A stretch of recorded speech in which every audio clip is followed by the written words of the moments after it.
started. Welcome to our fourth official panel session through the Houston Society for I-O Professionals. This week, we're going to have a focus on assessment and selection, and we're very lucky to have our speakers here with us today. The whole point of these panels is to highlight our speakers and show what real jobs look like in the I-O field for whether you're a student or you're more progressed in your career. Everyone's welcome, and we're just happy to hear from our speakers a little bit of their experience and their education. So I will go ahead and hand it off to Michael, Mr. Michael Blair, and then we will have a Q&A session at the very end after our speakers have given their introductions. So it's all yours. Thank you. All right, thank you, Hannah. Everybody see, I put together just a few slides, 3 slides actually specifically. Can everybody see those right now? Good, excellent. Okay, so I wanted to kind of start off just a little bit about kind of my career path. How did I get to where I am today? Some of the things I did. Then I'll talk a little bit. I got a slide a little bit that highlights what I do at OPM or what I have done and currently doing. And then I got a last slide that just kind of shows you some of the I-O type jobs that are available in the Office of Personnel Management as well as the federal government. So I started in a very unusual, particularly by today's standards. It wasn't so common. I've been around a while. So I started graduate school in 1985. So that kind of dates me. So back then, it wasn't as uncommon to see people in the I-O realm coming in from different areas. So my bachelor's is actually in psychobiology. In today's world, that would be a dual psychology biology degree. I have my master's from the University of Maryland in experimental psychology, and I actually started working in experimental psychology. I was working for the military. Did that for a couple of years and realized that wasn't where I wanted to spend my entire career in a research facility with the military. I had taken quite a bit of the I-O classes at University of Maryland because we found out that the experimental psychologists and industrial organizational psychologists had a lot of things in common. Methods, research, data-driven type things. Started looking around, and I landed a job with a company called University Research Corporation. They're still around. They don't do I-O work anymore. But I landed a job there based on my research and stat skills, basically, that I had. I walked in, timing and fortune can do wonders for you in your career. I walked into my first job, and those of you may be familiar. It's not as prominent now as it used to be, but there's a book called the I-O Handbook. There's actually multiple volumes. In the old days, there were 3 volumes. I walked into a major project doing air traffic controller selection, and stepped right into working with some of the big wigs in the field, the people that had written the I-O Handbook at the time, people like Wally Borman, Phil Bobko, and others like that.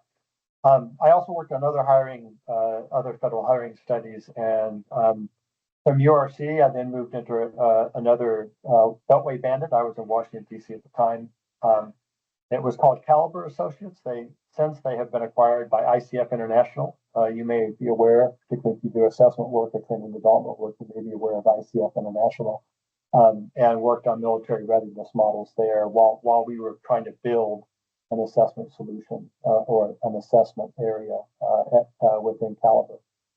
I left Caliber to go to the United States Postal Service. Ironically, I had applied for the Postal Service job at the same time I had applied for the Caliber job. Again, now ICF. It took the Postal Service 16 months to get around to making a decision. I mean, it's quasi-government, right? Federal government here back then. But they called me. I jumped over again. Ideal opportunity. The Postal Service at the time had never had a frontline supervisor selection or training program that was structured and formal. I walked in, helped build that, and then launched it nationwide across the entire Postal Service. The program's still going on today. Also worked on post-training ROI and building counseling models, specifically supervisory and managerial counseling models. From the Postal Service, I took an opportunity to go down to the Personnel Board of Jefferson County in Birmingham, Alabama. Many of you may be aware of them. They are a classic case of what not to do with a consent decree. It took them about 35 years, I think, to get out from under the consent decree. I was the first psychologist they hired to try to really thoroughly address that consent decree. Worked there on the consent decree, employment law litigation, a lot of public safety, selection and promotion, some organizational design work. While I was there, I had hired a company called CWH Management Solutions, who has since been acquired by iOS. Those of you in the public, if you worked in public safety, fire and police, you're probably familiar with iOS. I see Nick shaking his head. I had hired them as a consultant to help me with some of the public safety work. They pried me away from Jefferson County, and I spent a lot of time there working with fire and police. A lot of what I did with fire was some of the very early versions of computer dynamic assessment training, where we actually had computer-generated models of fire scenarios, et cetera. From there, I then made the decision. This was out in Colorado. Wanted to come back into the Midwest, where I have family here, and so I targeted the private sector. I took a job with Sprint, specifically with Sprint's local division. Obviously, Sprint is now T-Mobile, and we were Sprint at that time. Their local division was standing up a new selection group in order to roll out selection and assessment for all of their local telecom division. A lot of work on selection, performance assessment, a lot of ROI. I did a lot of business outcome work back then, a lot of presenting, a lot of webinars on business outcome studies. Again, fortuitous opportunity for me because Sprint just has tons and tons of data, and we were able to do a lot of criterion-related type studies while we were at Sprint. From Sprint, then Sprint was sort of going through some struggles. I moved on. I spent a couple of years at H&R Block helping them build out a new HR technology platform. That's kind of where my over the years my passion has kind of moved into the technology space, particularly around assessment technology. From H&R Block, I then moved into the Office of Personnel Management in the federal government. At OPM, my focus is really on government-wide assessment programs, content management, technology management, and then because I'm into assessment technology and have been for the last 20 years or so, I'm very, very heavily into the artificial intelligence space and what's happening in that area. I won't really go over the slide. I've kind of already talked over, but these are just kind of some of the things I do or have done at OPM, from content maintenance, development. A lot of internal consulting. I work within the realm of the possible and how do we get to yes within the federal government, as opposed to throwing up barriers. What can we do that's different, innovative, et cetera. And then I do a lot of training and mentoring of other psychologists. I'm a manager now, have been a manager for a number of years, so I don't get to do real work anymore. I get to train and develop others. And then lastly, for those of you that aren't real familiar with the Office of Personnel Management, or even the federal government in general, you can find I-O psychologists within OPM and across the federal government doing the entire gamut of I-O psychology. What you see there in the 12 boxes are just some of the roles and work that the 30-odd I-O psychologists that we have at OPM are currently doing for the organization. And with that, I will turn it back over to, am I going back to you, Brianna, or are we going over to Rahul? Our speakers, go ahead. No, go ahead. You're good. Our speakers, if you guys remember your lineup, you're welcome to just hop on and take the stage. So that'll be Mr. Patel next. Thank you. All right. Okay, just give me a second while I share my screen here.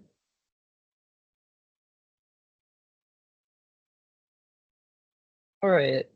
Could I just get a thumbs up from anybody if they can see the screen? Okay, awesome.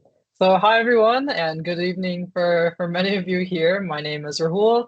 I'm currently a PhD candidate at the University of Guelph, located in Ontario, Canada, as well as an assessment specialist with the Port Authority of New York and New Jersey, which is in New York. And I also am currently based in New Jersey, so I'm really in a lot of different places at the moment. And I'm happy to chat more about that. But really, my journey into I-O, it really began in undergrad when in third year I was taking a course in organizational behavior at the Smith School of Business at Queen's University. And that course was a really good gateway and intro into many I-O topics. And I also took a course in human resource management, so really getting into the I side of I-O. And around that time, I also took on a part-time job as a marketing assistant, an assistant marketing manager. And that was a really cool role because I actually got to hire a team of probably around 100 volunteers as well as some supervisors as part of the student service. And, I picked up some patterns in that job that, I thought were kind of interest to me that I was curious about. One being that I conducted several interviews, but at the time, and now in hindsight, we weren't doing those interviews in the most, I guess, fair or robust manner according to I-O standards. And so that really made me curious about the things that, I was doing in practice and the things that I was learning in the courses I was taking in OB as well as HRM. And so then I went to my professor and was like, hey, do you think there's a pathway where I can actually do some research on these kinds of issues that I'm experiencing in my work? And so then I applied to the select few I-O programs in Canada, ended up at the University of Guelph. And one of the cool aspects of the University of Guelph program is that they have this built-in consulting course where students are with organization and management solutions. So this right here. And many of the projects that we do as part of organization and management solutions, or OMS for short, is that we help consult clients on building assessment solutions. So these can be interviews, written knowledge tests, or situational judgment tests, and all the way to analyzing employee engagement data.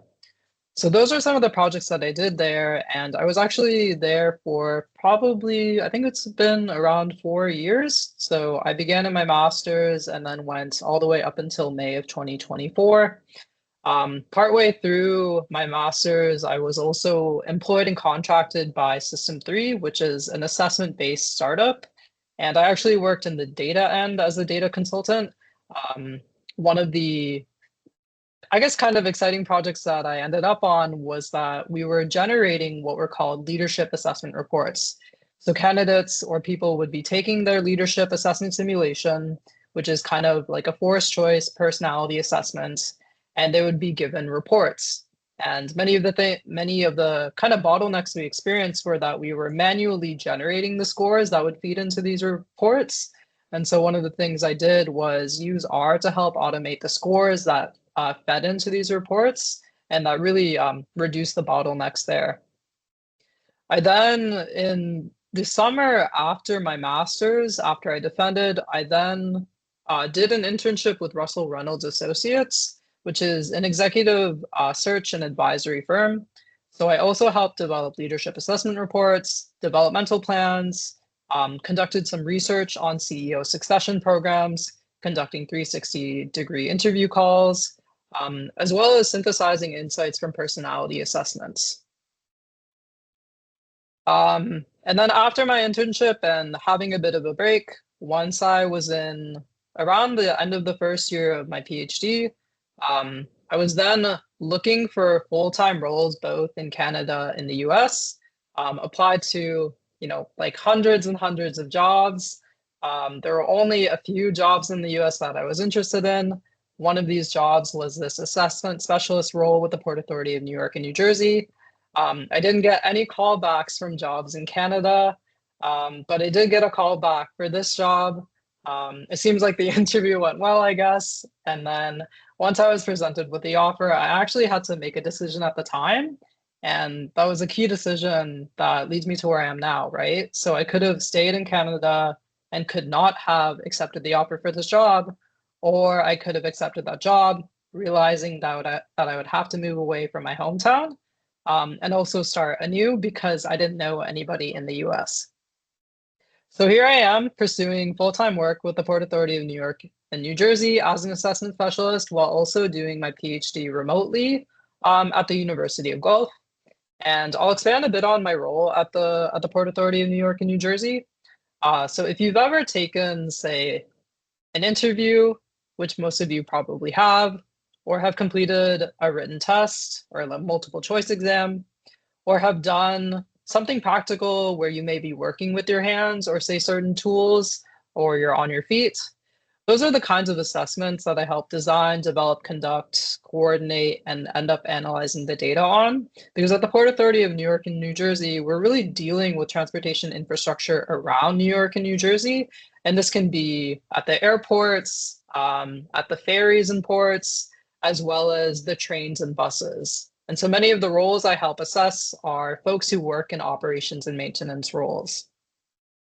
So some, I guess, like broader themes that we can look at throughout my journey here is that I like to have a lot on my plate, like doing both school, but also doing full-time work is not necessarily an easy thing.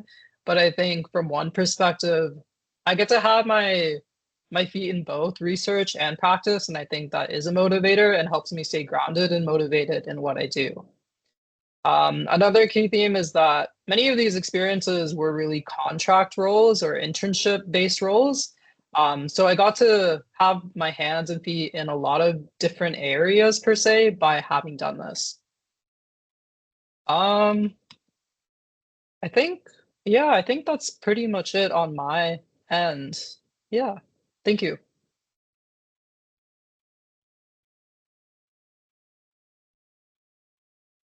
All right, perfect. I think I'm up next, so I'll jump in. First off, I will say that I am a slacker and not like Michael and Roll and do not have slides. So I'm just going to get up here and ramble, hopefully not too much, but hopefully you'll get something out of my journey. And I know we want to save some time for some questions and answers too. So I'll start with my current role and kind of get into my introduction and journey. So in my current role, I'm senior manager of selection and assessment within our larger global talent and learning team at Walmart. So with Walmart, it is Fortune 1 company. So we do have a lot of associates, 2.1 million worldwide. So always with any of our projects, scalability is a huge issue. And so as things that you'll learn about I-O, just keeping that consistent standardization is crucial for legal defensibility. So that's something that's constantly on our mind as we evaluate and validate tools. So within my work, I look over the assessment strategy.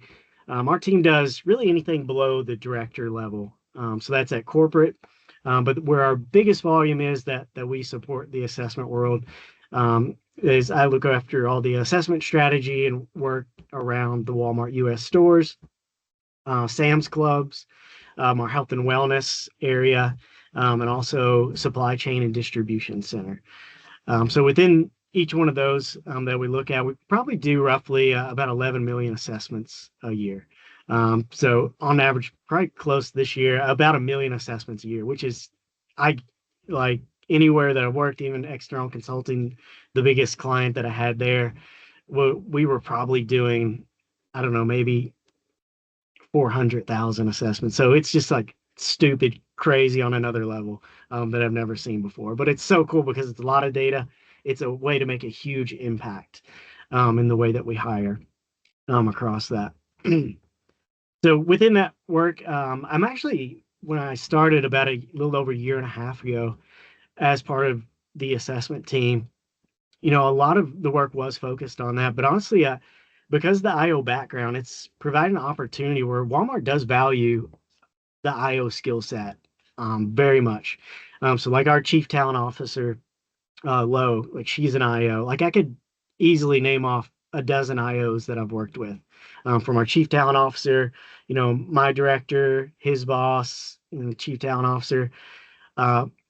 we have people across L&D. Like I meet a new IO probably every month, just in like random pockets across. So it's not only the assessment world, but it's L&D. It's across supply chain. It's across our people partner roles, health and wellness. We have them pretty much everywhere, and it's so cool because you'll notice like, and it's so funny. I was talking to one of the coworkers. Like you notice when it is an IO just within their conversations. Like you don't even have to say it. 'Cause we'll be going over, tell me about the assessment. Okay, well, this is our pass rate. This is the constructs we measure. And then they ask like some question that nobody like outside of IO would ask. It's like, oh, have you done any, criterion related validity studies? And then like stop. It's like, wait a second. It's like, are you an IO? It's like, yeah, yeah. And so it's cool to meet that and have that value. So I do a lot of our skills work as well. So that's a big trend, as you may have, some of you gone to PsyOp or are looking to go PsyOp. Right now skills is, hop aboard the skills train. It seems like everybody's talking about that. So, I help identify some of our success profiles and skills foundational work for some of our in-demand roles, which is taking a lot of my time. But again, with that IO skill set being valued, that's your opportunity to raise your hand to be involved in a lot of different areas that may not be your day to day. So I do a lot of that work. I've helped with our executive assessment team. So that's another group of now 3 IOs. So with my background in helping leadership assessment batteries and doing debriefs and one-on-ones, I've been able to help out that team a little bit as well. So that's kind of what I do in a broad nutshell here at Walmart. So prior to that, where I started my journey, I'm not sure about any of you, but like I'm originally from a really small town in Kentucky, so Beaverdale, Kentucky. Most of you have probably never heard of that in your life, but we do have a super Walmart there. So that was huge when it came to town when I was in 8th grade. We had a parade and all that. Uh, but like I grew up on a small farm, so I definitely was not in our tobacco field thinking, oh, I want to be an industrial organizational psychologist. It's like, no, I didn't even hear about IO until my senior year of undergraduate. And it was like this 1 hour credit or maybe even half-hour credit class that they required all of our psychology grads at Kentucky to take. And they just went over different careers, clinical, social, and then they started talking about I/O psychologists because I was going to go into social psychology. I was like, oh, how people act and behave. Like my capstone course was more around social psychology. I was reading books around like persuasion and how people think and act in the workplace, but never really heard of I/O until that like half an hour, 1 hour credit class. It's like, well, I like business. I like the workplace psychology, why people do like driving business outcomes. And then they also talked about like job opportunities, outlooks, and salary to that comparison to others. So like, okay, you got me sold. So my interest in a better route for me, that was a better fit. So that's when I learned of biopsychology. And since then, I've loved it. My program at Eastern Kentucky University, I've loved that experience because one, we did have 2 kind of realistic, I forget what they call it, kind of real world application experiences throughout our second year, where we had a couple of different main projects where we partnered with real life businesses going through some challenges that needed support. So I was able to do a criterion related validity study, predictive study with kind of a technical test with a tire manufacturer. Was able to do a needs analysis, training needs analysis for Toyota's Shoe Show of America with Close By. So it offered that great experience and insight. So I love that about the program. It was very applicable, real world focused. And from there, I think probably similar experience that rule when you mentioned like applied to 100 jobs. Like I was applying to like I think there was like a Marriott job in Hawaii, like I applied to.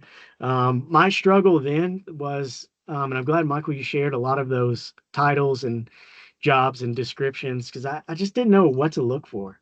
I think it's more so now where you'll see a lot of experience, industrial IO psychology listed now. But back then, like I didn't know what to look for. So I was looking for a lot of HR roles. So I was actually forwarded from our department manager a role with the I-O company focusing on selection assessments. It was in Pittsburgh, never been there, applied to the role. It was about 110, 120 person company. Uh, Interviewed there, loved the culture. That smaller culture was very fun.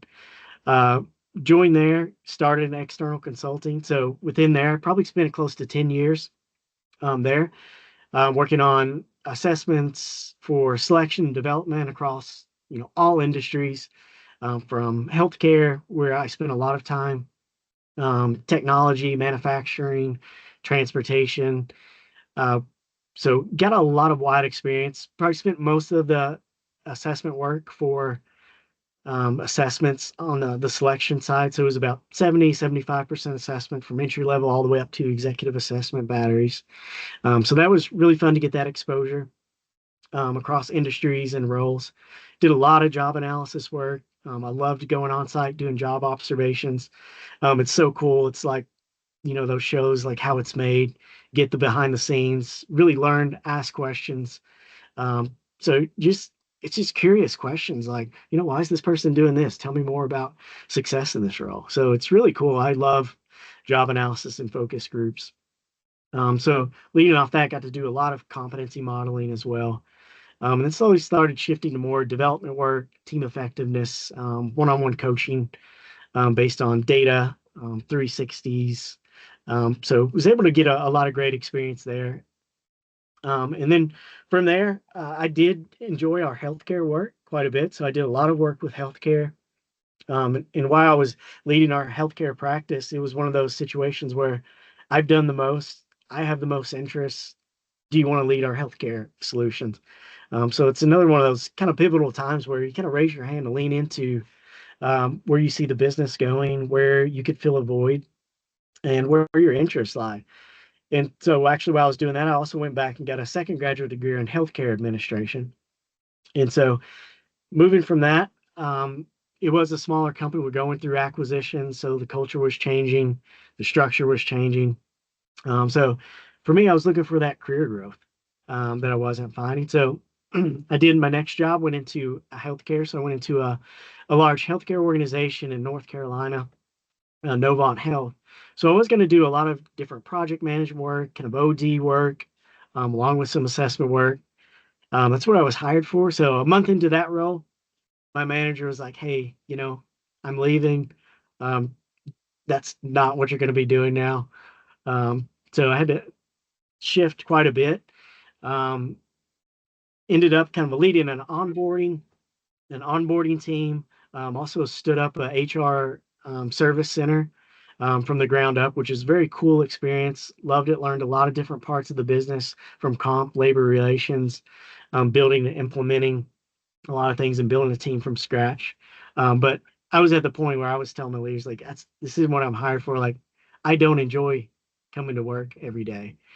So I knew at that point, it was, hey, I probably should get back to focus on what I enjoy doing. And like shortly after that, actually someone talking about the power of networking. Um, One of the projects that I had was doing some leadership work for Miller Coors, which is now Molson Coors. Uh, One of my contacts there, she was at Northwestern Mutual, posted this role around assessment work within their L&D team, larger talent management group. And I called her. I was like, hey, I saw your posting. Tell me a little bit about this role. Because if I could write a role, job description, like this would be it. So she was like, apply, tell me about the role. Loved it. So spent 2 years there, did a lot of team effectiveness workshop, broadened my skill set with more executive selection work, team effectiveness workshops. Got to lead a measurement and design strategy for our L&D program. So about 14, 16 programs there. Looking at impact and ROI. So that was really cool. And then had another opportunity at Walmart come up. And as I mentioned, just the size and the scale of Walmart, I knew some I-Os there, talked to them about the culture, what it's like in Bentonville. And since then I've loved it. And I continue to see that value set of I-Os really being valued. across the company, across positions. So that's kind of where I'm at now. So my experience. So yeah, I appreciate everyone listening to my story.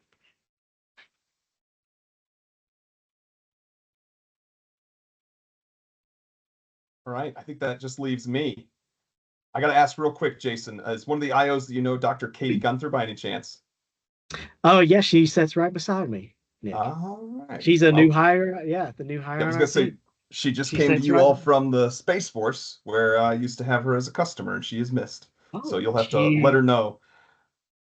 All right, Nick. Yeah, I sat right beside her. Yep, Io's a small world. She keeps our team on track. Like I'm a loose cannon. She's coming from that background. She keeps it structured, grounded, best practices. We love her. That sounds just about right to me. So you let her know that Nick Baldwin and Shane Sizemore say hello from DCS. Absolutely. Aside from that, it sounds like there's been a lot of eclectic, journeys here. I wanted to present here for you all another, we'll say, indirect path to what I consider to be now probably my dream job. And I wanted to highlight some pieces to it that also signify for any of you out there who might be either early in your journey, or as I know some of us have already shared, at different points in our journeys feel frustrated, apply for lots and lots and lots and lots of jobs. Tell some of that story for myself, and reiterate again that I personally find myself in what I think is probably the ideal job, that I will then speak to at the end. But with all of that, I will wind all the way back some time ago to the early 2000s, when some of you may not have even been born yet, and other of you were already well into your careers. But I was in high school at the time, and I got the opportunity for doing some initial research in an honors class that I had there, that led to a internship at our local university, Bowling Green State University. For those of you in I-O might know, BGSU is one of the top ranked PhD programs in I-O pretty much every year. I was there living in BG, and I went on to do some neuroscience work. So I was working with rats and crayfish and doing some very low level research assistant kinds of things, watching videos, recording behaviors, petting rats, euthanizing, etc., etc. I went into college thinking I was going to go into neuroscience. And somewhere along the line, I realized that even though I still held a strong passion for the scientific methodological rigor, and I thought that they were answering and asking interesting questions in neuroscience, a combination of the specific J.P. Scott Neuroscience Center that's at BG, and also I think the limitations of the technology at the time, led me to realize that a lot of the work I was going to be doing if I kept on that path was not going to be really involved with people. And I was struggling to see how the feeding of amphetamines to mother rats and observing the social behaviors of their pups was going to, very directly impact human beings in the world. And that caused me to rethink my strategy and my paths. So I had a conversation with Mike Zicker, who's a person there that others might also know. Mike's a friend from family, and he directed me and said, you know what, go into psychology and read some of these books on industrial organizational psychology. And sure enough, it was the perfect marriage of that sort of scientific rigor that I think is maybe unique to experimental psychology and I-O psychology, but it was, you're going to do things in a workplace that's going to therefore impact the direct nature of people's daily lives. So that's where I kind of transitioned about sophomore year into the I-O psychology realm. Now, Bowling Green doesn't have an undergrad I-O program, but I started taking all of the electives that I possibly could, mostly taught by PhD students there. Organizational psychology, personnel psychology. They had some others that were sort of related, selection and training. Anyway, so picking up a lot of those, and then to the first major speed bump that is the sort of instance in my career that hopefully gives others faith and hope if you have things like this happen to you. I had some personal issues in my life later on in the last year or so of my college career that caused me to basically go to no classes, and I got a 0.0 GPA that semester. If you'd have asked me before that, I'd have told you it wasn't possible. I can tell you it's very easy. Just don't go to class now. So I went from president's list, dean's list, top GPA to having a 2.7 something in change. It was at that time that I was very distraught, concerned about what I was going to do with my career, unsure about things, knowing that I was wanting to go to grad school and looking at programs and seeing, GPAs at 3.5. Michael, sounds like we had some similar experiences, some 3.5 GPAs. So I was thinking all my things and had another conversation with a good mentor, Mike Zicker again. And he cautioned me, he said, I recommend you go into a master's program because most of the PhD programs that will take you at this point with the 2.7 coming out of straight undergrad are probably not ones you maybe want to go to for your career. And I said, okay, thanks. So I found myself applying to master's programs. I applied to more than I'd like to admit, got into a handful, and then ended up deciding the best option for me was in Chicago here at Roosevelt University. So Roosevelt University is a small private university in downtown Chicago, and having conversations with Mike and others about, that versus the few that I'd gotten into, the sense that I got was, Roosevelt's on the upswing, give them a shot. So I did. They were also starting their first PhD program there at Roosevelt University right around the time that I started my master's program. So I got in right as they had hired on a bunch of faculty to try to support a PhD program, but they didn't have any PhD students just yet. So they, had a lot of opportunities for young upstart master's students like myself. I did my master's program, did a master's thesis in organizational commitment, and then chose to stick around while I was finishing that thesis to work in admission. So the job that was available to me, I had a student job in admission, and I decided to go work full time there since they had positions available. And I worked for 2.5 years or something like that while I was finishing up my thesis. And around the time I finished up my thesis, I went to look at PhD programs. And I looked at a couple, looked at some around the country. At that point, I had also met my now wife. And so she was enough of a reason, since she wasn't leaving Chicago anytime soon, for me to stick at Roosevelt. And so I came back to Roosevelt for my PhD program as well. So long-standing career. Roosevelt would have been a place that was in my lower tiers in terms of programs that I would have chosen to go to, places that I thought in terms of reputation. It certainly wasn't a Bowling Green State University by any means. And so I stuck around there for what was personal reasons, and it turned out to be another great choice, because after I finished my coursework, finished my comprehensive exams at Roosevelt University for my PhD, they happened to be needing to hire a non-tenured track full-time faculty position that was also going to be their master's program director. So that then put me in a position where I got to apply and was selected to become the program director for the master's program that had originally started my formal I-O career. So then I taught there for 5 years in I-O psychology. I was, again, leading the program. That comes with a lot of administrative work. And then there was also teaching of courses, a lot of our graduate courses spanning the gamut. If anybody on the call has been in academia and has been a administrative role in academia like that, you also find yourself not only teaching the classes you want to, but teaching the classes that no one else is signing up for and somebody needs to teach. So I have taught things that I'm passionate about. I've taught things that I'm less passionate about, very broad in the sense of all things I-O psychology. Right around partially impacted by the pandemic, but also other things, I started to feel as though my time in academia was maybe not the best place I wanted to be. I like the collegial environment. I very much like mentoring students. It's part of the reason I choose to do things like this, because I don't have that outlet anymore. But I also found that the politicking and the things that I ended up having to spend most of my day doing, regardless of whether I was program director or for about 6 months to a year, I'd stepped away to just be a faculty member. I was not having the same experience that I had expected from an academic experience where I would get to do the kinds of research that I wanted to do. So I started looking for applied setting jobs. And like many others, I spent 1 year in earnest, and a year before that in some passive state applying for jobs.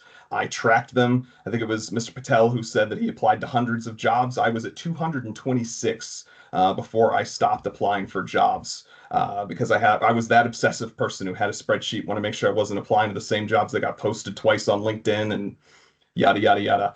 I think it was either Jason or maybe Mr. Blair. I think you said 16 months before you heard back from one of your employers. I've had people that I didn't hear back from until after I started the position that I am now in.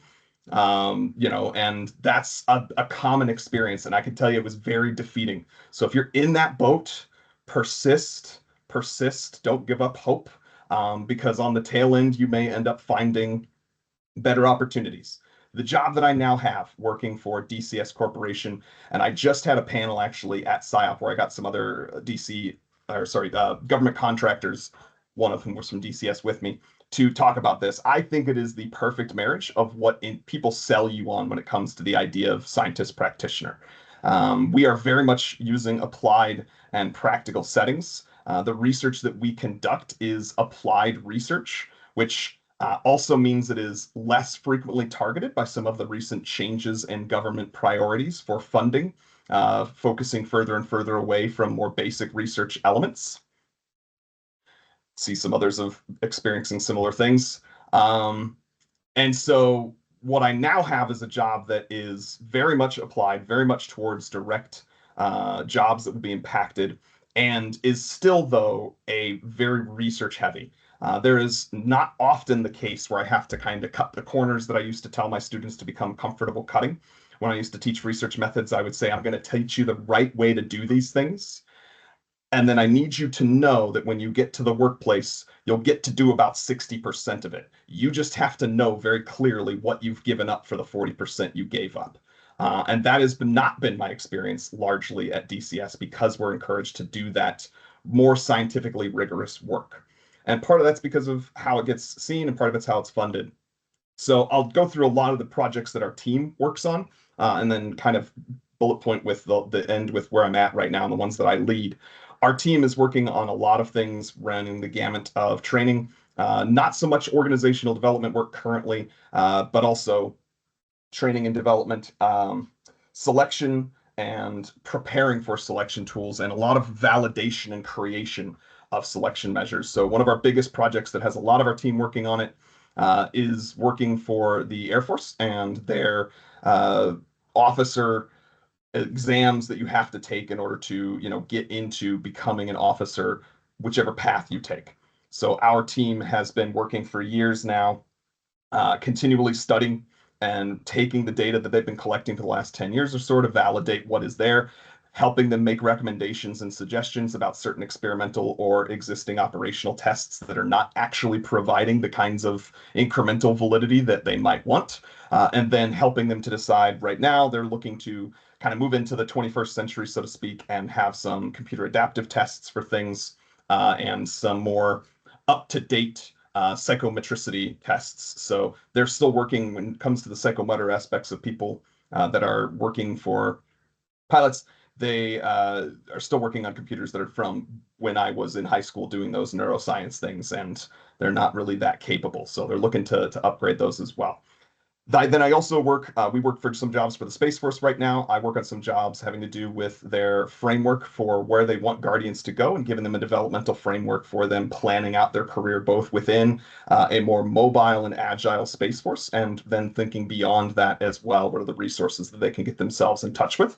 And then I'm very, very close to completing a project where we have created what we will refer to as readiness tools or readiness software for those same tests that we helped to validate and improve. So they've had experiences where lots of individuals are saying that taking these tests is a block for them becoming officers, that they're difficult, their cognitive ability, whatever.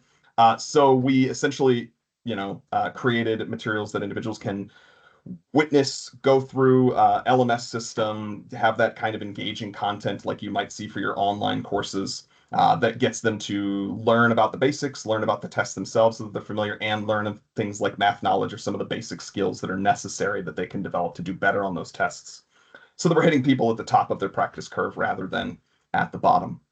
But that is where I am. Next steps, and the only reason I bring this up is because it brings it all the way back to that neuroscience start that I had. I am also working on bid development work there, where we are trying to, and I'm now afforded an opportunity to, that I would not have been within the academic setting that I was in, pursue jobs and projects that involve organizational neuroscience. So where we can take the measures of neuroscientific, plasticity, eye measures, EEGs. They have things that can take EEGs with headphones that look like this right now. And if that's the brain region you're trying to do, then that's a really great thing that you can do. And we're combining that with how we can use those as predictors in the future. So those are the kinds of projects I get to bid for. That is just, like I said, a dream come true going full circle. So I will now shut up and allow for questions to be posed to all of us. Go ahead.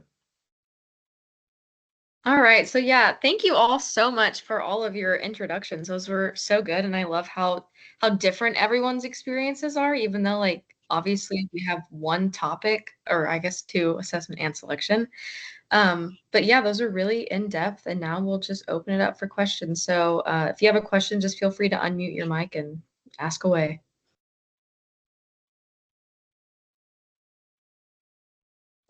Yeah, I'm gonna start. Thank you guys all for coming, by the way. You guys have like a really incredible like breadth of experiences, a lot of really neat organizations.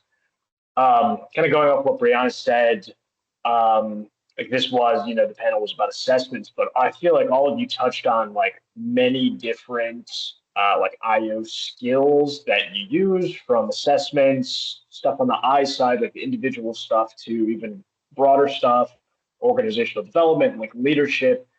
Can you guys touch on a little bit of like, I don't know, how to navigate like what you want to do specifically in I/O, or like should you try to like cast a wide net in terms of skills within the field, or do you think it's more beneficial to like really specialize pretty much?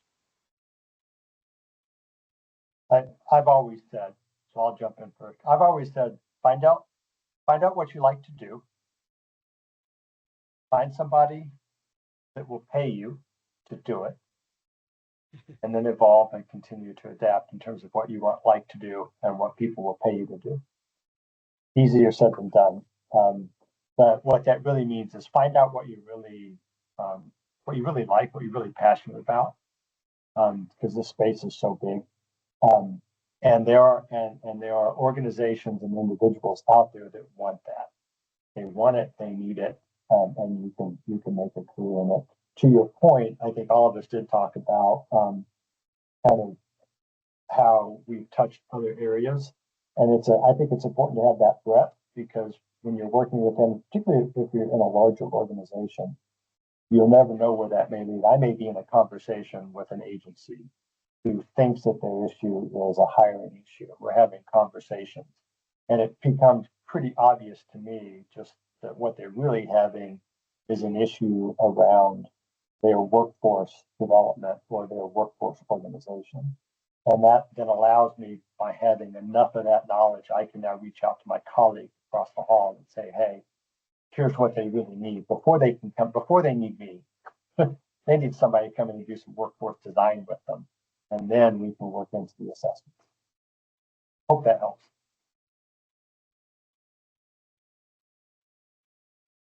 I'll just reiterate a little bit of that and say that from my personal journey applying to hundreds of jobs that I mentioned, I started getting a lot more traction when I started paying attention to what I was passionate about. And I think that comes through in a lot of places. I definitely know that I went to a couple of job interviews, especially coming out of working in academia. And as I mentioned, having to hit the breadth of all of the classes teaching, I was applying for everything. And then I'd get to a job interview and I'd be kind of just wanting any job that took me out of academia and the current role that I was in, and that comes across in the interview, and that's the reason I didn't get those jobs. And so then eventually you start to whittle down and figure out, just as Michael said, figure out what it is you like and focus on that. You will find someone who will hire you for it.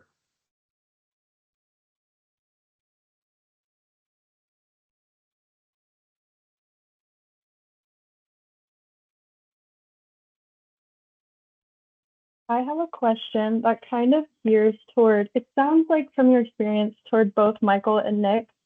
So when I think of assessment and job analysis, I'm wondering, in a more federal environment, kind of where the balance is between staying really job specific or using a more standardized assessment?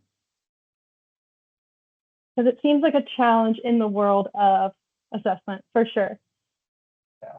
So that's a great question, and it's actually the world I live in. So I manage the content for what's referred to as the USA Hire assessment platform. So USA Hire has content,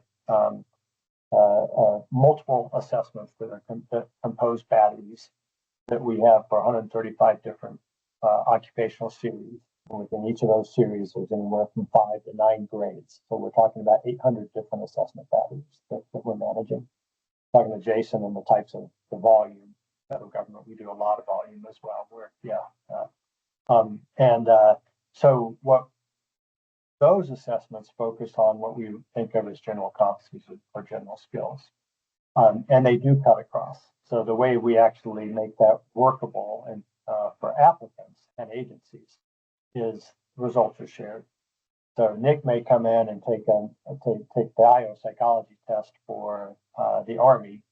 His results going to port over for OPM or NIH or BA. Okay. And to the extent that some of those assessments are shared with other types of roles, he won't have to retake them. They'll be shared, and his assessment use will be reused up to, I think it's 12 months for most of our jobs. Then that then allows us, because this is something that we can just maintain, it now allows us to work with agencies to focus on very more skill specific. I laugh, skills-based assessment, skills-based hiring is the hot thing now. We've been doing it in Northfield for 120 years. We just reframed it. Just call it something different now because that's what people want to talk about, right? Skills-based hiring. But what it allows us to do then is we can now focus in and go very specific on jobs that we may need for cybersecurity. You've got these general competencies that are important, but you've also got very, very specific cybersecurity skills that are required in order to keep the nation safe, right? And so that's within a large organization like ours, federal government, we bridge that by blanketing general competencies in a platform with a lot of shared content so that we can then focus on what's critical for individual jobs and individual skills. And as people progress through their career, the focus shifts from those general skills to the more job-specific technical skills. And the way we measure those may change as well. We start getting more into work samples, job simulation, a lot of structured interviews, higher up in the organization as well. I don't know. Jason, I'm assuming you probably have something similar over there at Walmart. Yeah, we do some groupings by job family. Like for example, our entry level assessment, but we do about 7.1 million per year. It's the same assessment for high volume roles like personal shopper, stocking associate, kind of a broader skills or competencies for that's relevant across those. And much like the government jobs, I think we're kind of in the same boat with government jobs. You need to take that extra layer a step for legal defense abilities. Did this when external consulting, when we did have a client that was a federal contractor. That just means you need to have things buttoned up. So more traditional I-O stuff. And what I mean by more traditional I-O stuff is more rigor in your job analysis. So maybe do focus groups and surveys, oversample on both. Make sure you do validation work. So that's a key. So make sure that the tools that you're using are validated in terms of content validated. Make sure you have that predictive. So either do a concurrent or a predictive study, depending on your timeline, your goals, which one is most appropriate to choose. But those are things that we always have to update. And of course, for us, we constantly look at our tools fair, looking at adverse impact routinely. So being a top company with that high of volume, it automatically puts a target on the back. As you might guess, Walmart gets sued a lot. There's probably over close to 11,000 different stores across the globe. So that's a lot of volume That's a lot of people going through, maybe thinking it's not fair, didn't like one question or something from the selection standpoint. So that's our job as our team. And it's cool to see with our group of I/O when there is a legal question or someone's questioned the assessment from our internal group. Why do we use this? Or, we have this situation. Like our legal team will ask us, like, what do you think? And like, hey, this is our thoughts, X, Y, and Z. This is why we measure this. This is the evidence that we have. We look at this on a routinely basis. This is where we're at with this. We'll pull item level results or something like that. And they're like, yeah, okay, I'm good with it.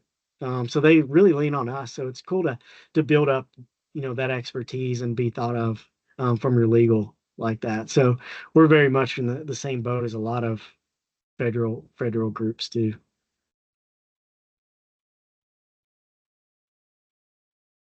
Very cool. Thank you.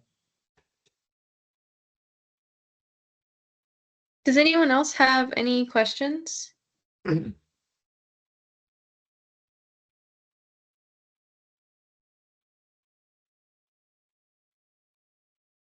Okay, we'll give it about 10 more seconds for someone to speak up if they want to ask anything, and then Hannah will close this out.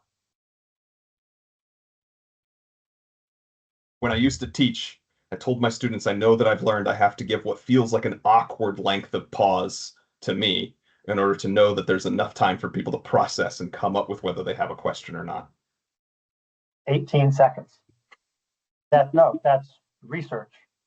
Okay, Social we got psychology research, social and cognitive psychology research. 18 seconds is the point at which people break, and either have no questions or they have no questions. It worked. Well, I think because it we worked. got one in the chat. That's exactly what I was going to say. Yeah. Tanya said, what would you most recommend to a current graduate student? Internships. Well, actually, we have a current graduate student. Rahul, you should take this one. You're a graduate student. Yeah, I can definitely take this one. No, it's a good question to ask. To some extent, I've been fortunate in that opportunities have come my way through other graduate students who have been employed. So, for instance, at System 3, where I was doing contract work at, a graduate student was already employed there, and then they had like an opportunity opening up for them, and so they circulated it throughout our graduate program email chain. The opportunity with Russell Reynolds Associates, that internship, that also came through an email from like networking chats even. So once I learned about that, I then applied. But I would say, as to Michael's point, internships or contract roles, even if they're not the most like stable opportunities, I would say, if your goal is to really learn more about I/O and figure out what you want to do, and you're okay with that like little bit of instability, then definitely, be open with yourself and pursue those opportunities. And then on the point of networking, be sure to network with folks that you come across. Like for me, like I'm definitely open to chats like after the session if anybody would like to chat more about, like my journey or like your interests. Would love to chat there. Yeah, I think that's it for me. I will say last week we gave the speakers an opportunity. If you're comfortable, it's totally up to you. You can leave your email in the chat. That's a good contact point. And attendees can reach out for questions, but we can also communicate questions with you directly, take questions afterwards, and kind of do that behind the scenes. Whatever you prefer. I'll post my work email address in the chat, and then feel free to connect with me on LinkedIn as well. Other than this year, we had a little bit of government disruption, but normally I'm at PsyOp every year. In fact, I was scheduled to speak on some AI work. But so I hope to be at PsyOp again next year, but I'll post mine. Okay, you mentioned AI, and that's actually a perfect segue. Someone asked in the chat, how do you foresee AI being applied into the selection and assessment space?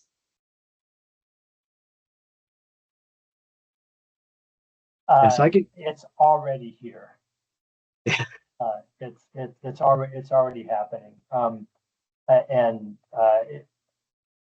So I update myself. There was a time when we were talking about moving over to unproctored internet testing, and I was pushing it, and everybody was telling me stupid. Well, it's been around for 20 years now, right? But it's already here, and I think our job as I/Os is to make sure that we wrap the rigor around it. What it can do is fascinating. We're doing a lot of stuff right now. A lot of it I can't talk about, but we're using it for job analysis. We're using it to create content. We haven't gotten to the point yet. Well, we have some algorithmic scoring models that we do that we use. We haven't gotten as far as like HireVue and others, where they're using it to interview, score like interview, asynchronous interviews and things like that. But I think the AI, and the other thing I think we have to be careful on is when people talk about AI now, what they really are talking about is Gen AI, right? Artificial intelligence has been around for a while. We've been using it in the government, NLP, machine learning for years. But they're really talking about Gen AI, and it's fascinating what it can do. I think that we're fast approaching with the release of ChatGPT 5.0. We're fast approaching probably having a panel for like panels, instead of having 3 humans on a panel, having 2 humans and a chatbot. We're already getting to the point, I think, where chatbots, different chatbots can be used to collect data on different types of content, or even validity type, what we think of as like content validity type ratios. I don't want to say that's not where we need to be. We need to keep the humans in the loop. But it's a tool that we need to be using because people are already using it, and we have to be the champions to keep the rigor around it. So that's saying a lot without really saying much, which I apologize for. But yeah. Yeah, Michael, I too had a panel that was canceled. I don't remember if it was, and I know someone else who had another one, DCS, that was canceled, and it was a different one than ours related to I/O. So I don't know if it was any other you were on as well, but there were so many there that I'm sure it probably wasn't. I just want to say, so Michael's got a lot of great ideas with regards to, and he's got a lot more experience than I do with sort of the more cutting edge things and like putting it into your selection process itself. But if you're a student now and you aren't getting yourself familiar with just using tools like ChatGPT, you are putting yourself behind, I promise you. There are things that could be used for it that are use cases that you may or may not think of. So I am also, we've floated a project for some customers with regards to using what's known as a RAG, a retrieval augmented generative AI. This is basically just taking something like ChatGPT and telling it you want it to focus on specific documents. So if you've got a 200-page document that dictates the details of different experience indicators that a person in your government organization can get, they're not going to be able to read the 200-page document and fully understand things. But if they can interact with a generative AI that tells them where they should focus, and then they can go find that more information, they can focus their attention towards things. And everything from that all the way up to or side piece, like I've used it to generate items for things that I've been working on for my dissertation. I mean, like that's even a very, very low level thing, but I know that there are still some people who are uncomfortable doing even that much. And that's a great way for you to just start getting yourself familiar, because as you get further in your career, it's only going to be more and more and more integrated.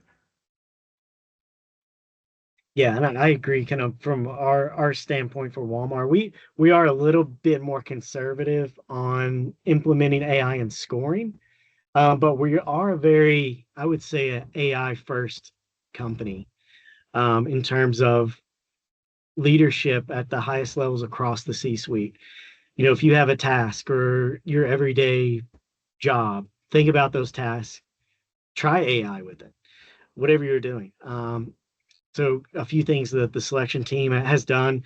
We've helped for a new validation study that we've come up with new SJT items. We've used AI to help create some content. So we're sticking away from the scoring piece of using AI and scoring. But and I think we get pitched a lot from a lot of different companies, being Walmart. So one thing as IOs that you just need to be wary of, with your background and knowledge, if you're talking to a company or looking at implementing AI in some type of scoring or selection decision, if they can't talk to you about how exactly it's scored, if it's just a black box, or they push back and say, well, it's proprietary. If you don't know what's going into your decision, like, you're the ones at risk. So ask questions, because a lot of things, and I am learning more and more from my director. He's a huge guy into large language models, Nick Koenig. He had the paper of the year from Personnel Psychology recently, and he just goes way over my head. Every time he speaks and nerds out, it's like, dude, like, I don't know what you're talking about, but I love it. Tell me more.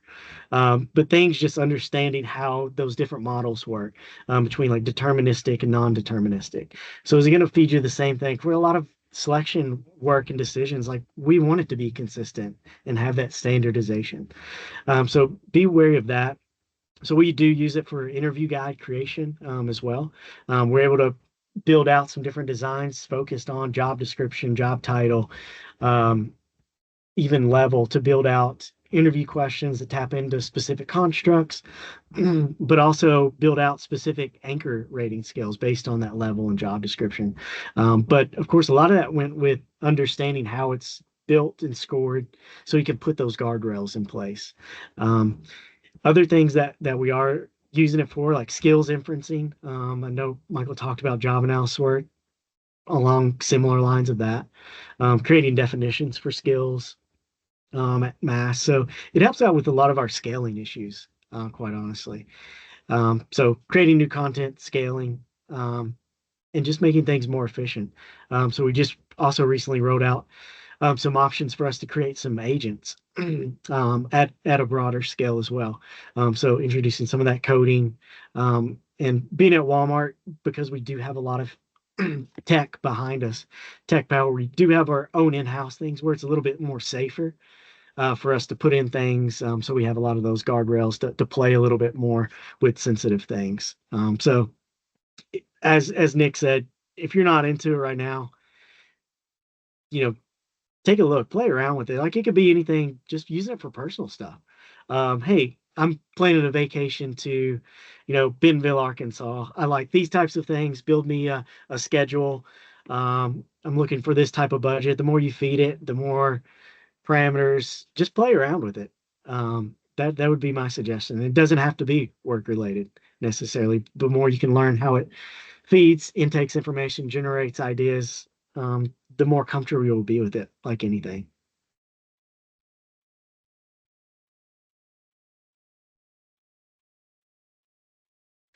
All right. Well, I guess we'll go ahead and wrap it up. I wanted to say one thing before Hannah closes us out. So I linked my LinkedIn and the Houston I-O Psychology Network in the chat. So if y'all want to connect with me, I'll be posting about all of our future sessions. We will have sessions going all the way through October on a variety of different fields within I-O. So I'm really excited about those. Next week is going to be same time, Monday at 5:30. That one's going to be on organizational change and consulting. And then the week after that is going to be on just consulting. We have a lot of consultant speakers, so we have those spread out through, I think, 4 different sessions. But obviously consulting is so broad. So yeah, connect with me on LinkedIn to see those. I'll be posting those over the next few months, but the next 2 weeks I'll be posting, I think tomorrow, those should be up. And as far as the Houston I-O Psych Network, we are kind of trying to establish like a board so that if you guys have questions, you can reach out to us. So I'll be the president of it. Hannah is the vice president, and we are kind of still workshopping Kale's title and what he's going to do. But Hannah will kind of introduce him in just a second. Yeah, everything's still in the works. I actually introduced our name wrong earlier. I mixed it with PsyOp and it came out wrong. So if you heard that, just pretend you didn't. So unfortunately, I I'm starting my night classes up next Monday, and I will be unable to co-host in the future. So this is me informally passing the torch to Kale. I don't want to put you on the spot or anything, and you're totally welcome to give your little intro next week. He helped on last week's session and did a great job, so please welcome him. I'm excited to watch these panel sessions continue to grow and hopefully attend whenever I can in the future. But seriously, thank you to our speakers. Thank you to our attendees, those of you, especially the ones who hung out until we're 12 minutes over. So thank you all, and I'll hand it to Kale. Yeah, appreciate it, guys. About me, I'm also in Houston, but similar to Nick, I'm from Northeast Ohio. I also got denied from that Bowling Green PhD program, so we have that in common. I'm interested in assessment, specifically actually what Michael talked about, that public sector assessment was the world that I lived in before I came to grad school, so I find it really interesting. But I'm really happy to be part of this, networking kind of educational experience, and I hope you guys all, get a lot out of it. I hope that our speakers, enjoy their time with us, and yeah, appreciate it, guys. Thank you, Kale. I will say this is a very fitting session to pass it to you because we were in assessment and industry class together last fall, so it just feels full circle. But thank you, everyone. We appreciate you. Yep. Thanks, everyone. Reach out, connect. Bye. Thank you, everyone. Thanks. Bye all. Bye.